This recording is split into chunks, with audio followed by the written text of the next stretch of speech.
Okay, so one of the first things you need to do is if you have a dust ruffle bed skirt, that needs to go, especially if it's cotton.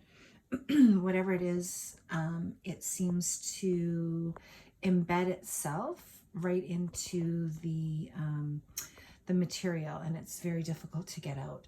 So what I've done is I've taken off my bed skirt here. You can see my floor has been dusted here with borax. That's one of the very first things you need to do as well.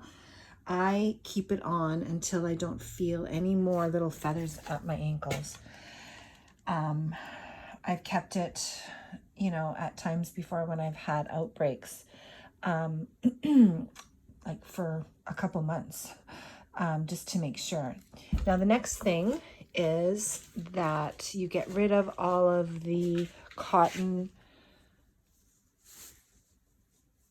bedding that you have. This is what I did is I just went to Walmart. I bought 2 exact same microfiber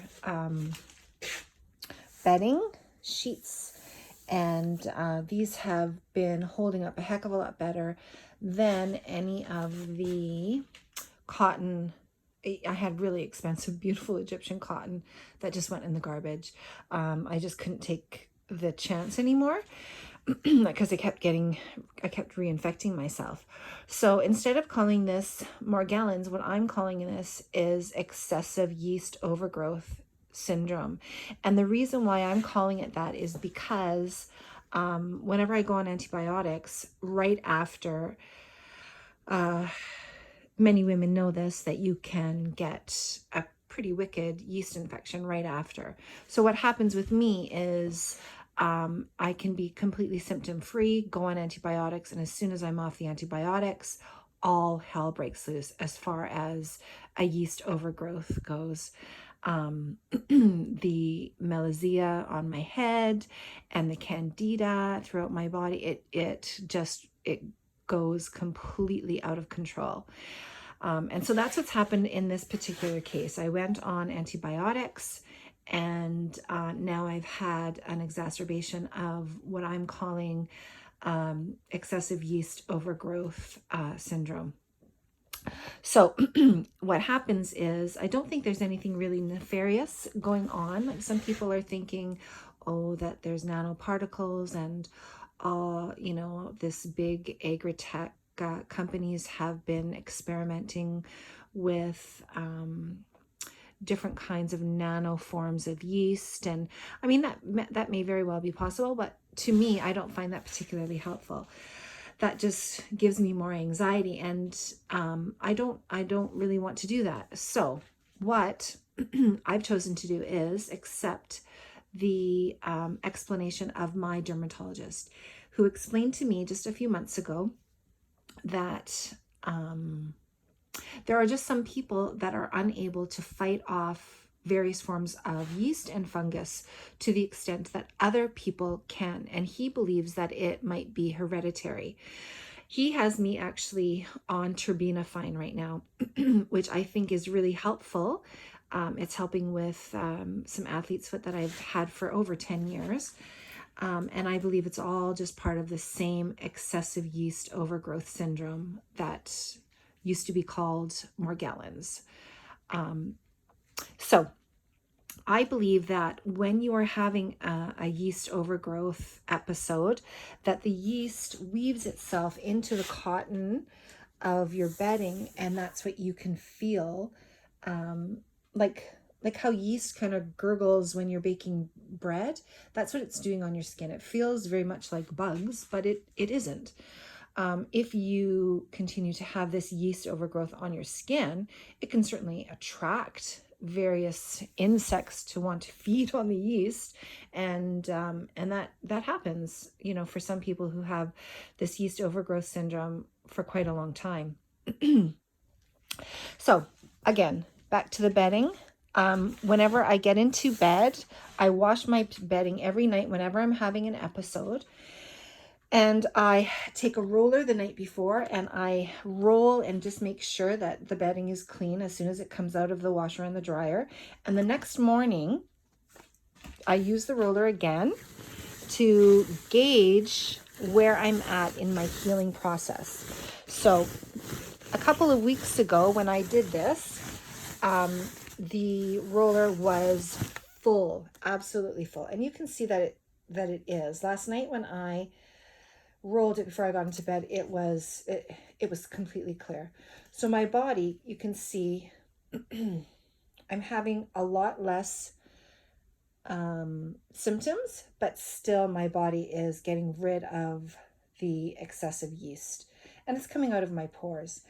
And it's getting into the bedding. So eventually what will happen is, as I continue to take MSM in larger doses and take my silver, that it will eventually beat back the the excessive yeast overgrowth. And as soon as you start taking MSM, not that I can tell you what to do. When I started taking MSM, I can tell almost immediately that crawling sensation, the yeast, the feeling of the yeast growing on your skin, subsides significantly. And so I gauge it with a roller. Not only can you use the roller on your bedding, eventually you'll get to the point where you have very little evidence of yeast particles, and you'll just be able to go back to normal. Now, what I've done is I've also put a plastic covering over my headboard because I kept reinfesting myself. And of course you can see here that I have put the plastic covering on my my pillows as well. So what I did is I went to Walmart and they have plastic coverings. Now you can see that what I've done is I've turned them inside out and zippered from the inside, and it gives me a better cleaning surface. And I did the same with my mattress. Now I'll tell you what I did here. Now I bought a top cover. You can see here that this one is a removable plastic. You're supposed to have this side up, but again, I've turned this inside out. You can see that it's inside out right here because this surface is much easier to clean with the enzymes. Now the underneath is the full encasement plastic, and that's easy to wipe down, because if I ever get to the point where I can no longer keep this top one clean, I just get rid of it, and either I get another one or I can use this plastic one. But I got tired of replacing this one. This one was way too expensive, and so, and this one right here is about half the price. So I'll keep that on there and just replace the top one and keep my bedding encased. Now you can also see that my bottom ones are fully encased as well. You can see the zipper right here, fully encased, just because I don't want any of that yeast to get on my bed, and then I'll, get in, it will get very expensive having to change the bedding.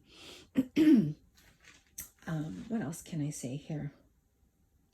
I think that's about it for now.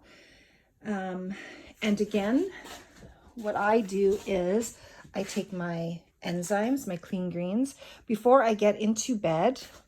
As soon as I change my bed, before I get into it, I give the bed a light dusting, and I of course clean all of the plastic with the clean green enzymes. And I even will spray myself head to toe, like, spray particularly around my ankles, to make sure that I don't get any of that feathering feeling. I also will just put a spray into the air and will just get right under it and let it fall on me, because it will safely and in a non-toxic way get rid of any of the excessive overgrowth of yeast coming out of the pores of my body. Now, another thing that I've done before is I've used the roller to roll along my back, just straight on my skin. And you'll see that some of these fibers will come out of the pores on your actual skin when you're in the active detox phasing. Eventually that will, as you get over the active detox, it will become less and less and less, and you'll get over the exacerbation. At least that's been my experience. All right, so that's it for now. Morgellons is something that you can heal from.